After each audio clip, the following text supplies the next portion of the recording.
Let's move on to our consent agenda item. Approval of minutes and bills for the regular meeting and the closed session meeting.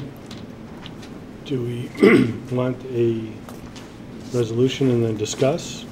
Motion, let's make a motion. Resolved that the Board of Education, Township High School District 208, Cook County, Illinois, hereby takes the following action on the listed consent agenda items. A, approves payment of the bills as presented and listed in section Roman numeral 6, capital A. B, approves minutes from the meetings held on August 15, 2012, open and closed. C, approves submission of the annual application for recognition of schools 2012-13. D, approves the fiscal year 2013 salary compensation report for administration. Have a second? Second. Second by Tim Walsh. Any discussions? Were you going to take the submission of the application for recognition of schools out and defer that right. to? That was included in the quick view, so that's a state template we have to follow, and the state has not released that template yet. Yeah. But it has to be approved before October 1st. The other thing that I didn't put on that calendar that we just previously discussed, but I think we should use our committee of the whole meetings for what they truly are, discussion and collaboration as a committee of the whole. And we should stop calling them special meetings and approving things and voting on things. Yeah. So I put this on here because I was hoping that maybe on Monday or Tuesday they would have released it and Mary Ann and I could have completed it, but it has not been released yet. So we will have to do our September committee over as a special meeting to approve the application. So Do we want to take the application and recognition of schools Yes. out? All right. Mike, do you have a problem with that? And Tim, do you have a No, okay. that's fine. So let me know that we are taking that out.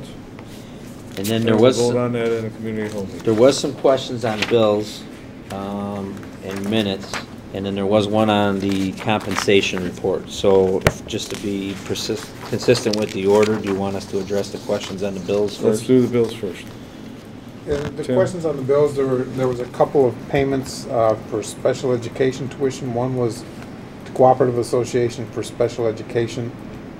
That is not a new vendor. It's someone that we've used for a number of years. We also had a payment to an organization called Giant Steps. That was a new vendor for us last year. I don't know if you remember, this is where Giant Steps was actually billing Riverside Elementary District for the services for a child, and then we reimbursed them sometime in the spring, and we made a payment in June for the last few months of the tuition for that student.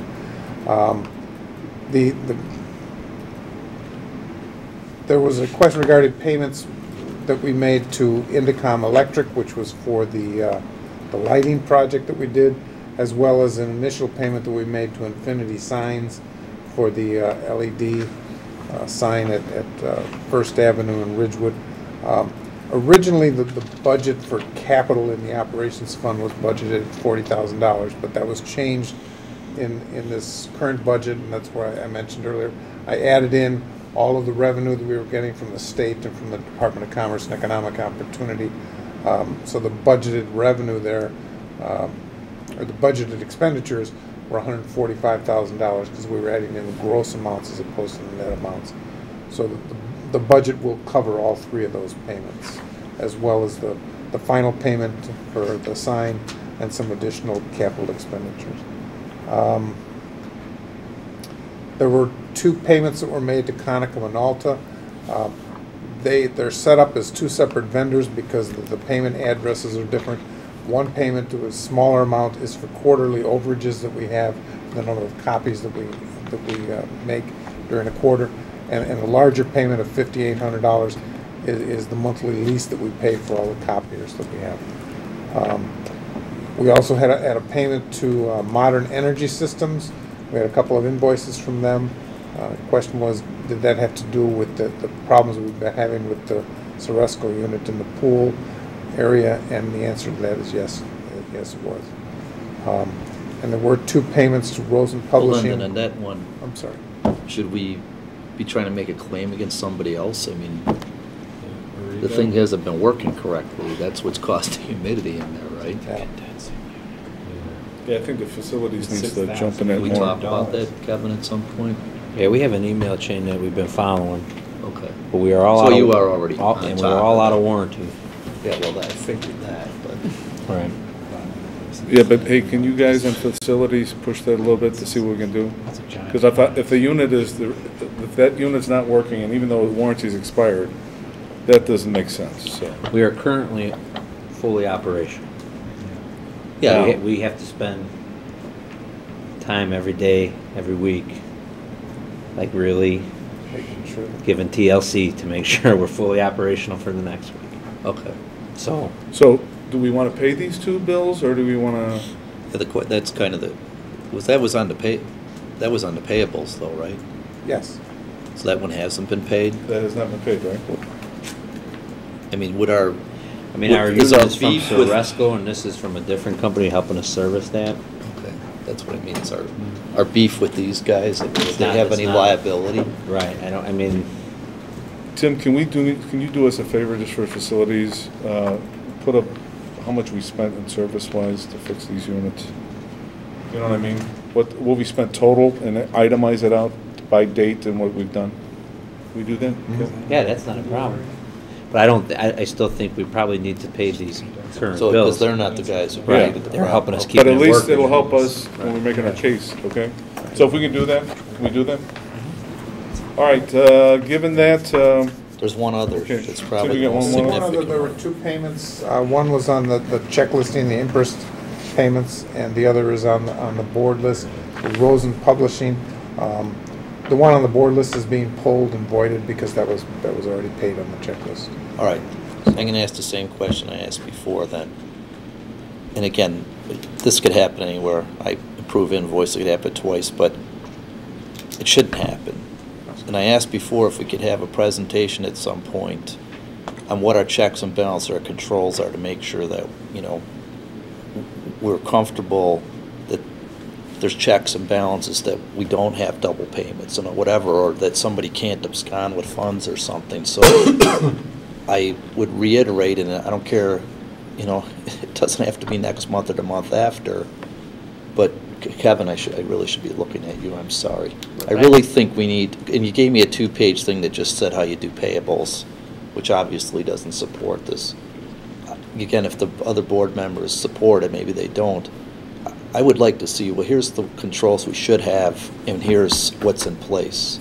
Or if we can get our auditor to say that he knows what they are and explains them and says he checked them. I don't know if he's doing that as part of the audit. I thought we had reported out to the board and showed a copy of all the forms that the teachers, anybody that wants to spend money has to pay out. But that's a little piece. I mean, there's all kinds of controls that you're supposed to have for good, who's writing the checks, who's approving them, who's that, and So there's we not get two it. checks written for one. Yeah, we get them in piecemeal, and I think we need to see what's all the checks, and, you know, here's what you're supposed to have, and here's how we do it. And you know, seeing something like this, and again, you know, I actually was sent 2 invoices to approve from the same law firm for the same thing in my $5 billion company, so I know what happens. I'm not saying it, but there should be ways to control that, and I feel like I'd feel comfortable if we could hear about it sometime, the whole picture. Okay, I can make a. I mean, well, I'm whatever the asking board Kevin. wants. Yeah, I shouldn't be asking you, Tim. Okay, sorry. And again, he's got a schedule, so it might not be able to be next month or the month after, but sometime should be able to get it on there. If a majority of the board wants, at the pleasure of the board, I don't have an issue scheduling it. And How do other people feel about it? does the board wanted to see it, or do they? I'd like to see it. I think it's important, and as you said, it doesn't have to be next meeting, but when it fits in your schedule, it could be an open session. As long as we have so much transparency on the web, I think it would be helpful for, you know, even the public to see what controls are in place. Anybody else? Dan, Gary, Amen. Mike? It's good to memorialize them. Sure. Okay, all right, so we'll do that. Let us know when, based on what we have here. Okay, anything else? Now we go to minutes. I know that we were sent revised minutes out. Any questions on those? All right, anything else on the salary compensation report? I had a question, is that new that we have to approve that in No. open session? It just has to be, the administrative compensation report, we put it under the consent agenda because it is a state statute, has to be posted by October 1st and presented to the board. And then there's a new law that went into effect in January 2012 that all certified staff compensation be posted. We already have been posting these on our internet. The one thing that I wanted to show the board today was that for that report, it's technically the state statute is just the administrators that need a certificate and are full-time administrators. So I put a line on the one report to show you that we could put a black line underneath it and show that Mike Connors and Tim McGinnis are non-certificated administrators under our district administration. And I would recommend that be the report we post on our web, just so it's a clear transparency of this is our administration. And these are people that strictly are full-time making administrative and management decisions. The state statute only requires the certificate ones. And one board member had sent me an email just saying he was going to ask the question regarding all certified staff, but we already are posting that, and that will be presented to the board at the September COW. That does not need to be voted on, and it will be posted on the webpage before October 1st. Okay. Any questions with that? I have two. You know, again, we talk about transparency, but I think if we're doing a report that's statutory and it has specific requirements under the statute, that's how we should file it. Because we're going to be compared against other people who filed statutory requirement, and then people, you know, can be saying, you know, that we have more administrators or whatever. That's my personal feeling. We're doing it because we're filing the statute. We should just do what the statute says. I mean, you know, Kevin, at the end of the day, I'm not going to lose sleep over it. But the second thing is there was kind of conflicts between how it appears to be conflicts, how we reported some of the information on the benefits last year versus this year. In regards to pension contribution for like the CFO? Well, yeah, and that's the portion that the employer automatically pays an IMRF, the 9.4 or 10% or 11%, and then there's an additional. The employee. And then there's an additional 4% that the employee has deducted. And so what we were showing here is just that the additional, that we don't make Tim pay the employee portion, we also pick that up. So I mean, if we wanted to, we could show the whole employer and employee contribution for him. I think that's the way I understood your question. Well, I knew it was a percentage. I didn't know what it was. And since Tim's salary changed a little bit, his actually went up, and his pension contribution went less than half. So I think it was just the way we reported it. Didn't make sense to me. Right. And same with yours. Your salary stayed constant. Your pension amount went up. Pam's and John's salary stayed constant. Their pension stayed constant. That I couldn't understand why, person by person, if it's a percentage of their salary, why the amount from last year to this year was changing, except for Tim's, but his changed in the wrong direction. Right, so I think maybe the previous, when you did the report, you had the combined pension contribution for yourself. The last report?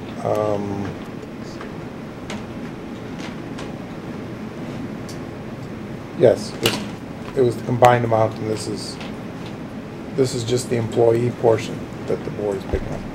As far as at Kevin, last year we reported the teacher retirement system benefit. This year we've added in a smaller amount. It's the THIS, which is the health insurance, the state health insurance plan that everyone pays into. The board also picks that up for him. That's been added in. That's why his went from 18 to 20.